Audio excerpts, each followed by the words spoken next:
Important एक बात जो हमको समझनी होगी इस सेशन को आगे बढ़ाने से पहले, हमारा जो भी एजुकेशन सिस्टम है या जो भी बचपन से आज तक हमारी कंडीशनिंग हुई है, वो पूरा फोकस सिर्फ एक ही चीज के ऊपर है, वो है कि पैसा कमाओ। सब एग्री करते हैं इस बात से? तो पैसा कमाने पे तो सबका फोकस है, लेकिन कुछ ऐसा है जो इससे बहुत इंपॉर्टेंट है, उस पर किसी का फोकस नहीं है।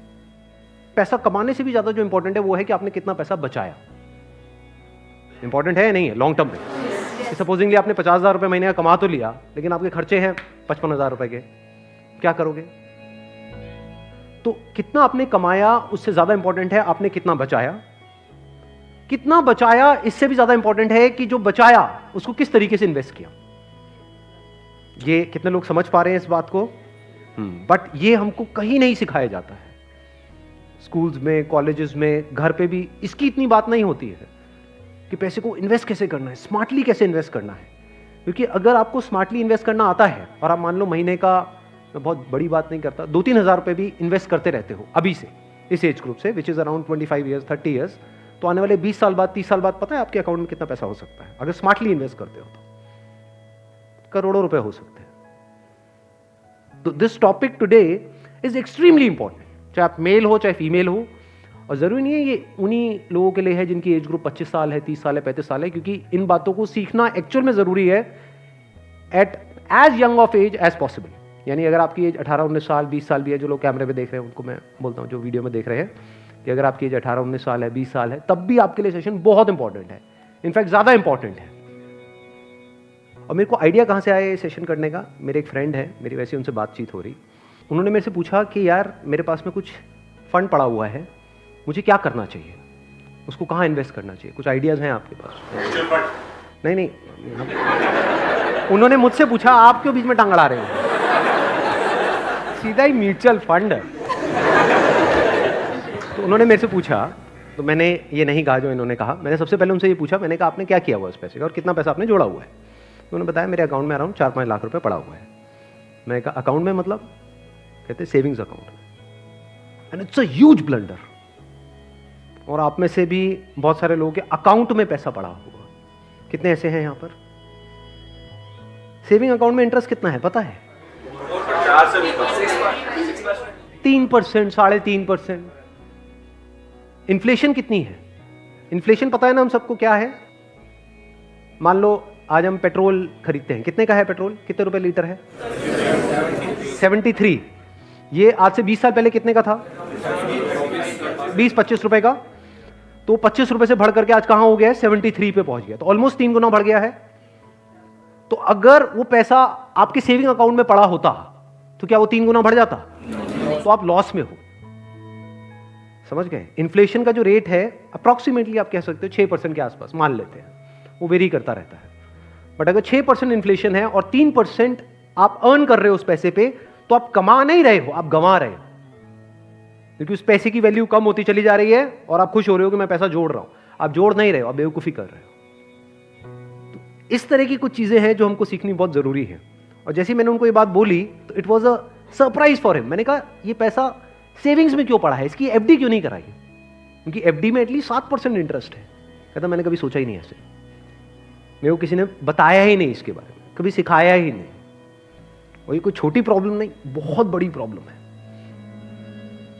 मैंने कुछ कैलकुलेशंस करी, फिर उनको मैंने बताया, मैंने कहा अगर सिर्फ इतना सा स्टेप हमने उठा लिया ना, इतना सा जो कुछ भी नहीं है, कुछ घंटे का है, कि जो सेविंग में पड़ा है उसकी एफडी करानी है। एफडी भी अलग अलग ड्यूरेशन की करा दी। कुछ जो हमको पता है कि अभी इमीडिएटली काम नहीं आना है, उसकी मान लो 3 साल की करा दी। कुछ लगता है इमीडिएटली काम आना, तो 6 महीने की एफडी करा दी। अगर इतना सा भी हमने स्टेप उठा लिया तो अगले आने वाले 20 साल बाद कितने का फर्क पड़ जाएगा? Any idea? लाखों रुपए का फर्क पड़ेगा, कम से कम 20 लाख रुपए का फर्क पड़ेगा आने वाले 20 से 25 साल में। तो मैंने कहा वो जब 20-25 लाख आएंगे, अब ये करोगे तो हो ही आप, जो मैंने बताया है, तो उसमें से कुछ थोड़ा इधर भी दे देना भाई। आपने कितना पैसा कमाया उससे इंपॉर्टेंट क्या है? कितना बचाया। अब पैसे को बचाते कैसे हैं? पैसे को बचाना मतलब हम क्या समझते हैं? खर्चे कम करो, बस ये तो हमको समझ आता है कि सब्जी वाले से लड़ते रहो, रिक्शे वाला 10 रुपए नहीं भैया 8 रुपए ही दूंगी मैं, तो बचा लो 2 रुपए। इसकी मैं बात नहीं कर रहा हूं, मैं बात कर रहा हूं थोड़ी बड़ी गेम की, जहाँ पे हम कुछ बेवकूफ़ों वाले स्टेप्स उठाते हैं और अपना करोड़ों का नुकसान कर बैठते हैं। मैं 2-3 रुपए की, 5 रुपए की बात नहीं कर रहा हूँ। जो आज देखने में हज़ारों लग रहे हैं, वो आने वाले टाइम की करोड़ों हैं। याद रखना मेरी इस बात को। हज़ारों लाखों बन जाते हैं कुछ साल बाद, और लाखों करोड़ों बन जाते हैं कुछ साल बाद, अगर हमने स्मार्टली इन्वेस्ट किया तो। अब बताता हूँ आपको एक बहुत बड़ी गलती जो हम सब कर रहे हैं। आप में से कितनों ने इंश्योरेंस कराई हुई है? कौन सी इंश्योरेंस कराई हुई है? कितनों ने एंडोमेंट वाली कराई हुई है? कितनों को तो, एक मिनट, जिन्होंने इंश्योरेंस कराई हुई है, कितनों को पता ही नहीं उन्होंने कौन सी कराई हुई है? करो, हाथ ऊपर करो। अरे वाह, वाह जी वाह। कितने हैं जिन्होंने एंडोमेंट कराई हुई है? एंडोमेंट पता है क्या होती है? कि आपने हर साल का इतना एक एक्स अमाउंट दिया, मानो 20-30 हज़ार रुपए दिया, और 10 साल बाद, 20 साल बाद आपको इतने लाख रुपए मिल जाएगा। उसको एंडोमेंट बोलते हैं। वही कराइए। इसमें हाँ, वही कराई है सर।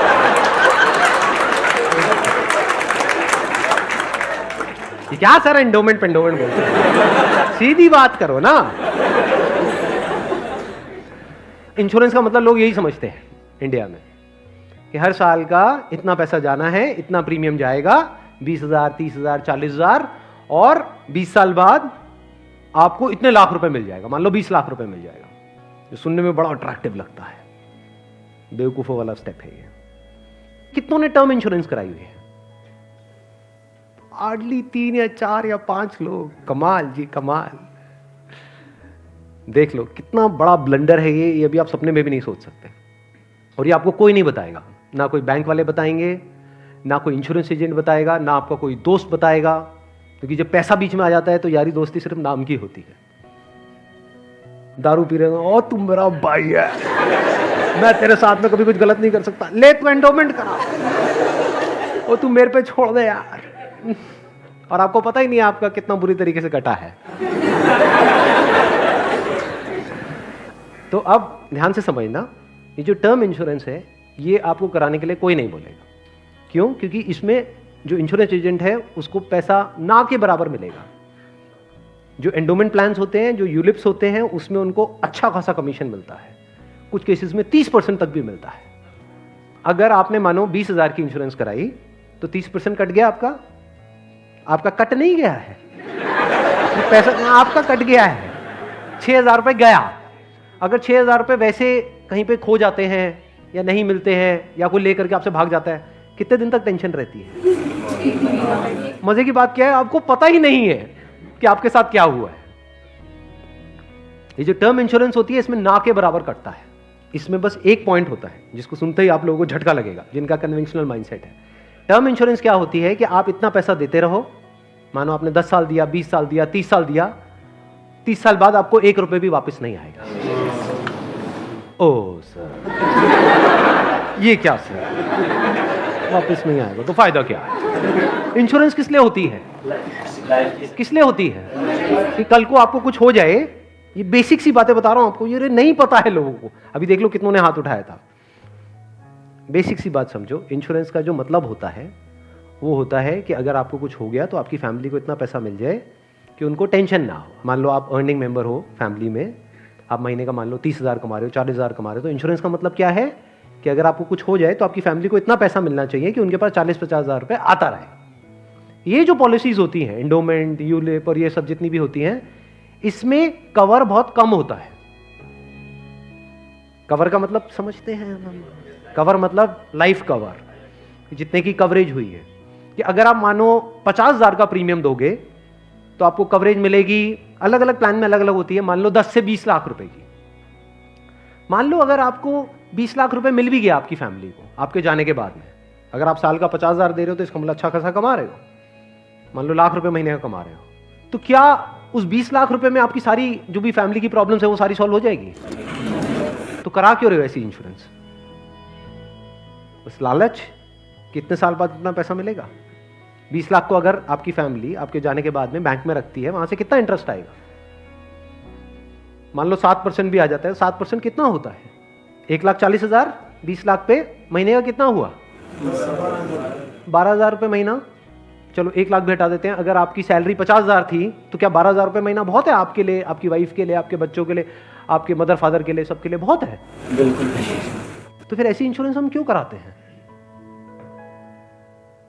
क्योंकि हम इन चीज़ों में कभी दिमाग ही नहीं लगाते हैं, कोई और हमारे लिए दिमाग लगा रहा होता है, कोई एजेंट या फिर बैंक वाले फोर्स कर रहे होते हैं। आजकल ये नया ट्रेंड चल गया है कि आपके बैंक अकाउंट में थोड़ा सा भी पैसा पड़ा होगा तो बैंक से फोन आ जाएगा।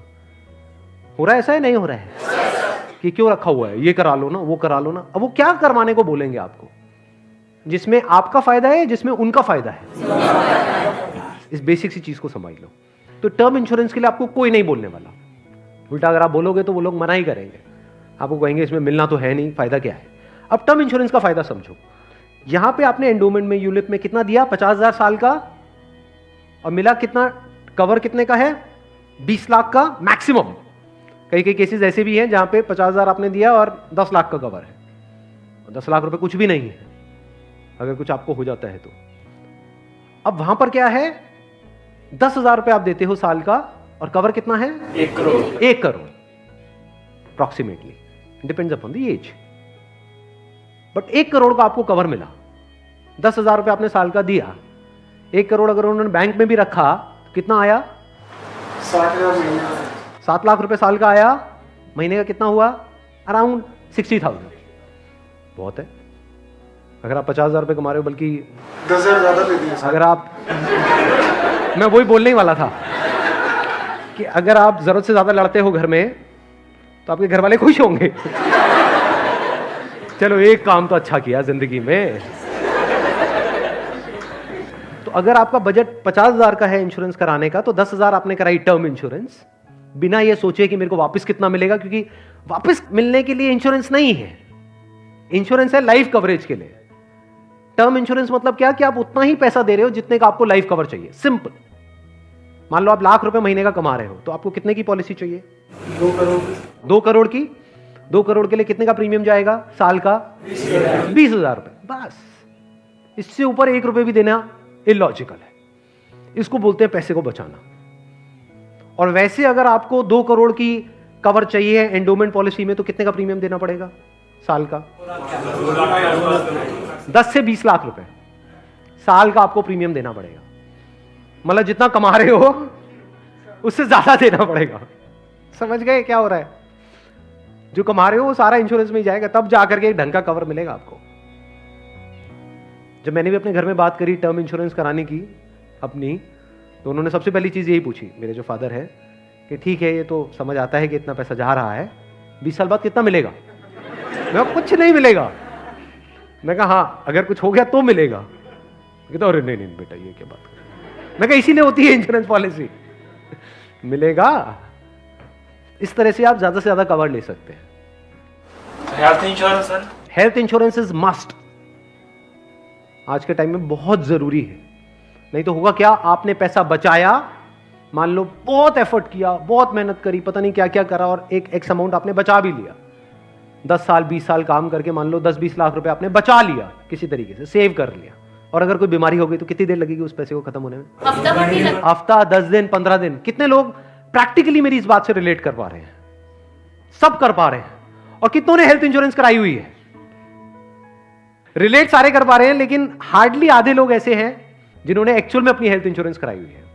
और हेल्थ इंश्योरेंस भी मुझे लग रहा है ज्यादातर ने तो नाम के लिए करा रखी होगी। कितना कवर है?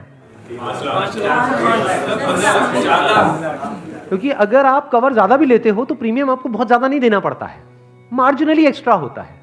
उसमें आपकी पूरी फैमिली कवर हो जाती है, मतलब आप, आपकी वाइफ, आपके बच्चे सारे कवर हो जाते हैं। इसको आप हेल्थ इंश्योरेंस कहो, मेडिकल इंश्योरेंस कहो, मस्ट है ये होनी ही चाहिए। ज्यादातर ऐसे केसेस में क्या होता है, जिन्होंने कोई हेल्थ इंश्योरेंस अपनी नहीं कराई होती है, क्योंकि अब छोड़ तो सकते नहीं उस पर्सन को जो हमारे साथ में है, या खुद अगर कुछ हो गया तो अब अपने आप को ये तो नहीं कह सकते कि हाँ मर दें। तो ऐसे में क्या होता है, एक तो सेविंग्स आपकी खत्म होती है बड़ी तेजी से, दूसरा क्या खत्म होता है, और क्या होता है, लोन लेना पड़ेगा, उधार लेना पड़ेगा। उस उधार को चुकाने का मतलब क्या है, कि आप कभी जिंदगी में दोबारा सेव कर ही नहीं सकते। समझ रहे हो ये प्रॉब्लम कितनी बड़ी है और कितनी कॉम्प्लिकेटेड है ये, कि मतलब जिंदगी में कभी आप पैसा जोड़ ही नहीं पाओगे, क्योंकि जो कमाओगे अब वो सारा उधार चुकाने में लगता रहेगा। या तो आप लोन लोगे बैंक से, या अपने किसी दोस्तों से, यहां से वहां से, जिससे भी लोगे, और नहीं दोगे उनको वापस तो दोस्ती खराब करोगे। और एक और जब बात यहां तक आई है तो एक और चीज, एक और गलती हम करते हैं, we want to make quick money. उससे हमेशा बच करके रहो। जहां भी क्विक मनी की बात हो रही हो, कि भैया इतना पैसा लगा दो, इतने टाइम में इतना पैसा मिल जाएगा, ये हो जाएगा वो हो जाएगा, वहां से भाग जाओ, उल्टे हो जाओ और भाग जाओ वहां से, रुकना मत गलती से भी। ऐसी बहुत सारी स्कीम्स चल रही हैं मार्केट में, अनलिमिटेड, और करोड़ों लोगों ने अपने पैसे गंवाए हैं इन चक्करों में। अब आते हैं एक दूसरे एस्पेक्ट पे कि चलो हमने स्मार्टली पैसे को जोड़ा। कब जोड़ा? जब फालतू की जगह पे हमने पैसे को ब्लॉक नहीं किया। जैसे अगर आपने कोई एंडोमेंट प्लान ले लिया इंश्योरेंस का, जहां पे आपका साल का 50,000 रुपये जा रहा है, तो 50,000 रुपये तो आपका ब्लॉक हो गया अगले 20 साल के लिए, समझ गए ना? तो हमने वहां पे स्मार्टली प्ले किया, टर्म इंश्योरेंस कराई, वहां से पैसा बचाया। तो अभी जो पैसा बचा इसका हम क्या करें? क्या सेविंग अकाउंट्स में पड़ा रहने दें? नो यूज, वो आपका पैसा बढ़ नहीं रहा है, एक्चुअल में कम हो रहा है। वहां पे जो आपके पैसे पड़े हुए हैं वो 10 साल बाद और कम हो जाएगी उसकी वैल्यू। तो करना क्या चाहिए? इतना पैसा जितना आपको लगता है कि यार मेरे को इमीडिएटली जरूरत पड़ सकती है, वो कितना है? जितना आपके महीने के खर्चे हैं, इंटू 6 कर दो। वो पैसा है जो आपको कभी भी जरूरत पड़ सकती है। तो उस पैसे की आपने एक 6 महीने की एफडी करा दी। और एक बहुत अच्छा ऑप्शन अवेलेबल है हमारे पास में, वो है म्यूचुअल फंड्स। म्यूचुअल फंड्स पता है सबको क्या है? कितनों ने ऑलरेडी इन्वेस्ट किया हुआ है म्यूचुअल फंड्स में? बहुत कम लोगों ने। क्यों नहीं किया हमने इन्वेस्ट? पता ही नहीं है। नंबर 1 करेक्ट इंफॉर्मेशन नहीं है। नंबर 2 हम डरते हैं, हमें लगता है म्यूचुअल फंड भी कोई स्कीम है कि पैसा इकट्ठा किया और कल को अगर भाग गए या बंद हो गया तो पता नहीं क्या होगा। ये पैसा आपका 100% सेफ है because it is regulated by SEBI. तो यहां पे डरने की जरूरत नहीं है कि मेरा पैसा चला जाएगा, बस हमको यहां पे स्मार्टली प्ले करना पड़ेगा। So what we need to do is, एक तो आपने अपने 6 महीने का जो अपना कॉर्पस है उसको अलग कर दिया, यानी जो पैसा आपको चाहिएगा उसकी आपने एफडी करा दी, इंश्योरेंस वगैरह को प्लान कर लिया अच्छे से। फिर जो पैसा आपका बचा उसमें आप इन्वेस्ट कर सकते हो through SIP, systematic investment plan. It is an excellent option. Never try to get into stocks directly अगर आपको बहुत ही डीप नॉलेज नहीं है शेयर मार्केट की। तो हाँ, you are qualified in that और आपका काम ही वही है, तब तो ठीक है। बट किसी की सलाह सुनी कि यार, या कोई कहानियां सुनी कि ये शेयर पहले इतने का था अब इतने का हो गया, सुनी होंगी ऐसी कहानियां। Never invest in stocks directly, क्योंकि कुछ नहीं पता कि वो कंपनी का क्या होने वाला है। हो सकता है आपका 100 रुपये आपने पूरा जो भी आपने जोड़ा या 1 लाख रुपए आपने जोड़ा और किसी के एडवाइस पे आपने उठा करके लगा दिया, वो 1 लाख रुपए 10,000 भी रह सकता है कुछ टाइम के अंदर, पता भी नहीं लगेगा। कहते हैं ना, never put all your eggs in the same basket, in one basket. तो अब करें क्या? क्योंकि ये प्रॉब्लम क्या है, इन्फ्लेशन अगर है 6% का और एफडी में आपको मिल रहा है 7%, तो अल्टीमेटली आप कितना कमा रहे हो? 1%। 1% से क्या होगा? करोड़पति बन जाओगे?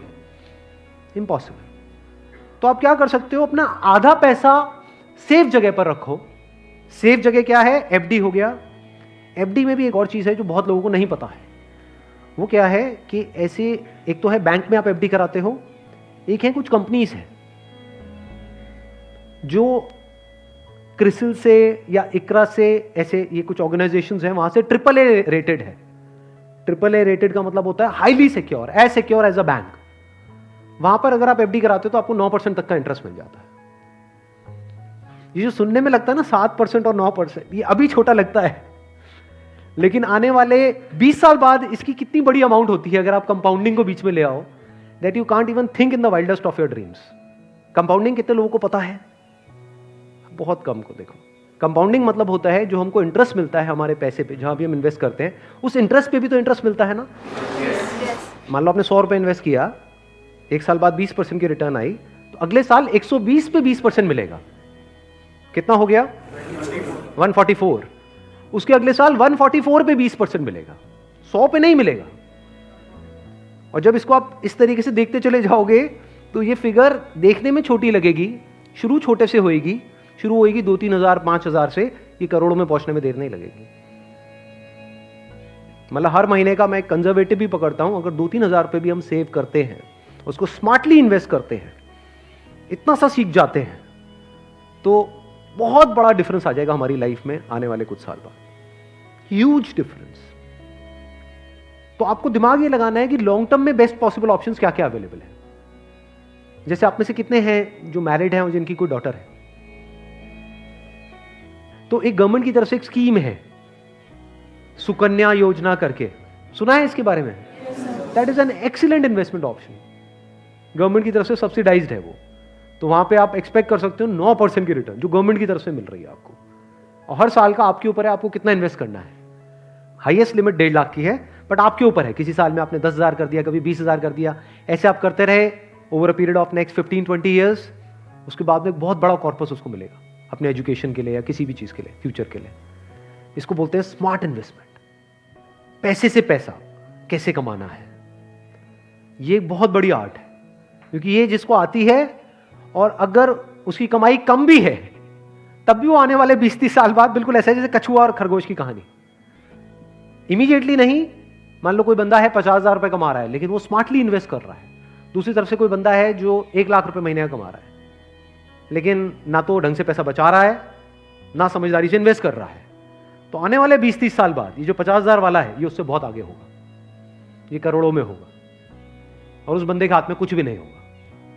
वो हो सकता है डेट में होगा, मतलब उसके ऊपर कर्जा होगा, और ये बंदा ऐसा होगा जो कर्जा देने लायक पोजीशन में होगा। ऐसा भी हो सकता है, ये अगर हम बेसिक से फंडों को समझते चले जाएं तो अब ध्यान से समझना। अब यहां पर हम कहां तक पहुंच गए थे? SIP is an excellent option. SIP का मतलब होता है कि आपने अपना एक अमाउंट फिक्स कर लिया, हर महीने का इतना अमाउंट तो एसआईपी में देना ही देना है म्यूचुअल फंड में। अब म्यूचुअल फंड कैसे चूज करें? हजारों म्यूचुअल फंड है। लार्ज कैप इक्विटी फंड को पकड़ो, वो भी कुछ वेबसाइट्स है जैसे मनी कंट्रोल है, वैल्यू रिसर्च है, वहां पर जाकर के देखो उन फंड्स की रेटिंग कम से कम 4 से 5 स्टार होनी चाहिए। कोई ऐसा फंड है उसकी 1 या 2 स्टार की रेटिंग है, मत करो उसमें। बल्कि ऐसा फंड होना चाहिए जो हर वेबसाइट पे 4 या 5 स्टार की रेटिंग हो।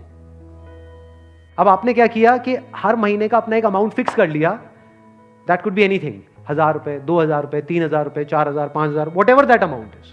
एसआईपी के थ्रू ऑटोमेटिकली इतना अमाउंट आपके अकाउंट से डेबिट होता चला जाएगा over a period of next 10 years, 20 years, 30 years. अभी स्मार्ट इन्वेस्टमेंट क्यों है? एक तरफ से मैं इंश्योरेंस के लिए मना कर रहा था, इसके लिए स्मार्ट क्यों है? क्योंकि यहां पे आपका पैसा नहीं कट रहा है, जो पैसा आप लगा रहे हो पूरा का पूरा इन्वेस्ट हो रहा है। इसमें भी 2 ऑप्शन है, एक आप ब्रोकर के थ्रू जा सकते हो, एक है डायरेक्ट जा सकते हो। तो वहां पे आपका 1% और बच जाएगा। मान लो टोटल 1.5% कटना था हर साल का, तो अब कितना कटेगा? सिर्फ आधा %। अभी 1% सुनने में छोटा लगता है, but over a period of 20-30 years ये लाखों रुपए का होता है। मतलब डिसीजन लेने में कुछ मिनट्स लगते हैं इन बातों को समझने में, लेकिन आने वाले टाइम में यही फर्क होगा कि आपके अकाउंट में लाखों है, करोड़ों है, क्या है। अच्छा, म्यूचुअल फंड क्यों और स्टॉक्स क्यों नहीं? क्योंकि स्टॉक्स में आप 1 या 2 या 4 में इन्वेस्ट कर रहे हो, म्यूचुअल फंड जो है वो डिवाइड कर देते हैं।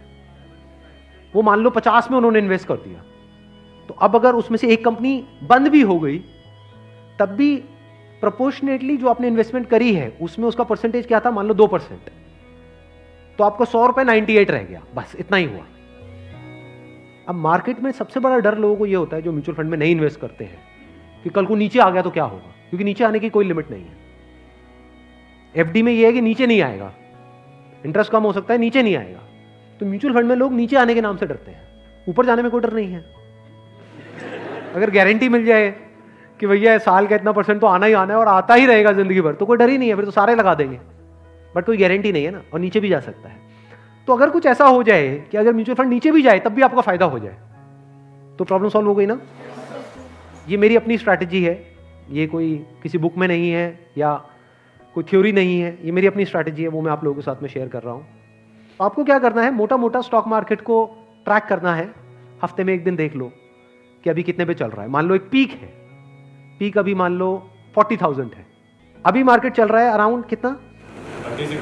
37 के अराउंड चल रहा है। तो मेरी स्ट्रैटेजी क्या है? जैसे ही मार्केट 20% से नीचे गिर जाए कि मार्केट की ये पीक है, मान लो 40,000 है, अब मार्केट 30,000 पे आ गया है, तो आपने क्या किया? पहले इन्वेस्ट किया हुआ था एसआईपी में, लार्ज कैप्स में, आप इमीडिएटली जैसे ही मार्केट 30 पे आई आप स्विच कर गए मिड कैप में, not even in small cap, mid cap.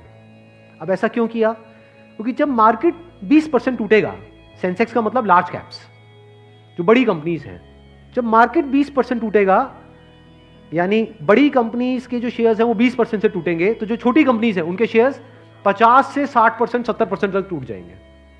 तो जब वो 60% टूटा तो 100 की चीज आपको कितने में मिल गई? 50 में या 40 में। तो जब मार्केट नीचे भी गया तो आपका फायदा हो रहा है। ये स्ट्रैटेजी समझ आ गई? वापस से जैसे ही मार्केट जो भी लास्ट उसकी पीक थी, मान लो 40,000, उससे 20% ऊपर गया तो मिड कैप से आप स्विच कर गए वापस से लार्ज कैप में। ये स्ट्रैटेजी जो है ये मैंने सीखी है वॉरेन बफे से। उनका जो बेसिक सा फंडा है, मतलब अगर एक लाइन के अंदर बोला जाए, वो क्या है कि जब मार्केट बहुत ज्यादा ग्रीडी हो तो डरो, और जब मार्केट डरा हुआ है तो ग्रीडी हो जाओ। बेसिक सा फंडा है।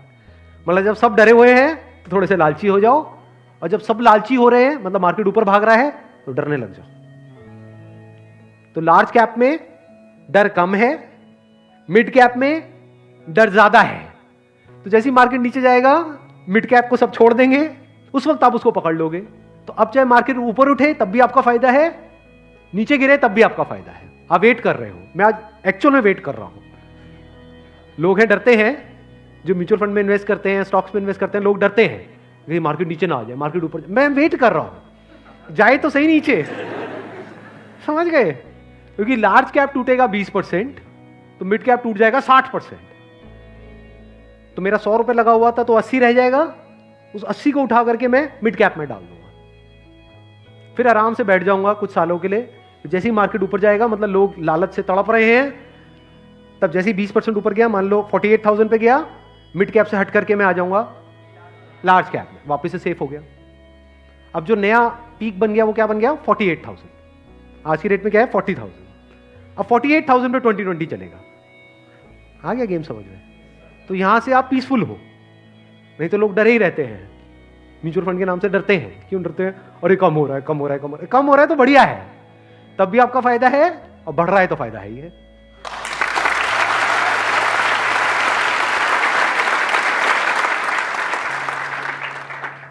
समझ गए? ये बेसिक सा फंडा है, हमेशा याद रखना। मतलब मासिस की जो साइकी है उससे आप कुछ अलग करोगे तभी आपके साथ कुछ अलग होगा, नहीं तो पूरी मार्केट रो रही होगी, आप भी बैठ करके रो रहे होंगे।